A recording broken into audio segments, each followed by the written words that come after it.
नमस्कार. जय आदिवासी जय जोहार.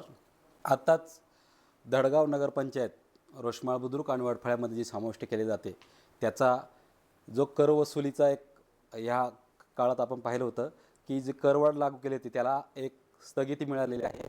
आणि त्या स्थगितीसाठी मी प्रथमतः आपले विधान परिषदेचे आमदार श्री चंद्रकांत कुशील साहेब यांचं आभार मानतो. आणि त्यानंतर आमचे अक्कलकुवा अग्रणी मतदारसंघाचे आमदार साहेब आमच्या पाडवी यांचे सुद्धा खूप खूप आभार मानतो. तसेच आमचे तालुक्याचे नेते विजयदादा पराडके यांचे सुद्धा खूप खूप आभार मानतो. ही जी कर वसुली जी लागू केलेली होती, जी अतिरिक्त करवाढ होती, त्याच्यामुळं पूर्ण नगरपंचायतीतील जनतेमध्ये जरा वेगळं असं वातावरण निर्माण झालं होतं. पण त्याच्या जशा आम्हाला तक्रारी प्राप्त झाल्या त्यानुसार आम्ही शिवसेना पक्षामार्फत त्याच्या पाठपुरावा योग्यरीत्या केला की यामध्ये थोडंसं कुठेतरी काहीतरी वाढ झालेली आहे.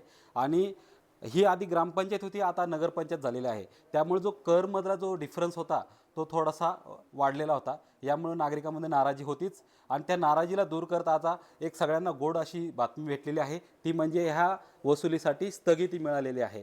गेल्या काही दिवसात आम्ही आपल्या महाराष्ट्राचे लाडके उपमुख्यमंत्री श्री एकनाथजी शिंदेसाहेब यांच्याकडे पाठपुरावा केला आणि त्वरित यावरती त्यांनी ॲक्शन घेऊन याला स्थगिती देण्यात आली की याचं पुनर्विलोकन करावं आणि त्याला जी योग्य करवाढ जाहीर होईल किंवा त्याच्यावरती योग्य ते अभ्यास करावा आणि त्यावरती योग्य ते अभ्यास करून त्याचा निर्णय जाहीर करावा, मग करवाढ लागू करावी, जेणेकरून जनतेला पण योग्य तो करवाढ भेटेल आणि आपल्या नगरपालिकेला सुद्धा त्याचा लाभ होईल आणि नागरिक आणि प्रशासनमध्ये योग्य तो समन्वय साधला जाईल.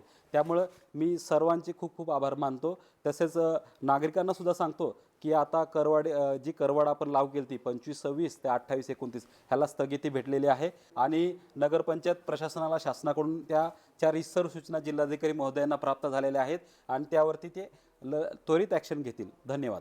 धडगाव वरफळ्या रोषमाड नगरपंचायतीस नवीन कर आकारणीस आज स्थगिती प्राप्त झाली आहे व धडगाव नगरपंचायतमध्ये आज आनंदाचं वातावरण आहे.